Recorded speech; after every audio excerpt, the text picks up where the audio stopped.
মাথা মাইরা হুর বলবে খালি দেখবি আর কোনো কাহিনী নাই ভিতরে, চল তোরে কামরায় খুলে দেখাই কি কাহিনী আছে। আল্লাহ বানায় রাখছে তোমার জন্য।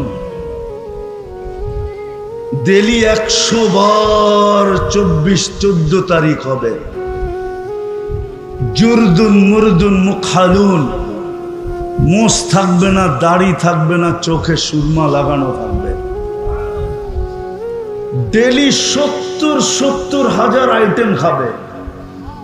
আছে এখানে কিছু ছেলে পেলে আছে, গুলশানে যায় বুপে খাইতে যায়, বুপে। কেননা বাপ প্রবাস থেকে টাকা পাঠায়, বাইক কিনা নিছে, বন্ধু করে লয়া কইছে চল যাই বুপে খায়া আসি, ঠিক না? কয় আইটেম আছে গুলশানের বুপে? আরে বলো না কয় আইটেম? 100-125 নাইলে 200। আল্লাহ তোমাকে বুপে খাওয়াবে 70 হাজার আইটেম। জান্নাতে কোনো পেশাব নাই, লা ইয়াবুলুন ওয়ালা ইয়াতাগাওয়াতুন, কোনো পায়খানা নাই। খাবে ডেকুর দিবে। দুনিয়াতে যত দামি খাওয়া খায় তত বেশি দুর্গন্ধ হয়। বিশ্বাস হয় না? না হয় না? হ্যাঁ,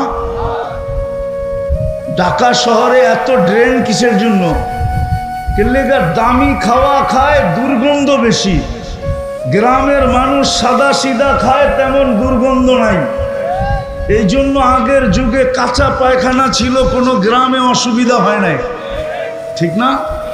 যত দামি খাওয়া তত দুর্গন্ধ, কিন্তু ওইখানে যত খাবে তত সুগ্রাণ হবে, সুগ্রাণ হয়ে বেড়ে যাবে। ডেলি 70 হাজার আইটেম খাবে।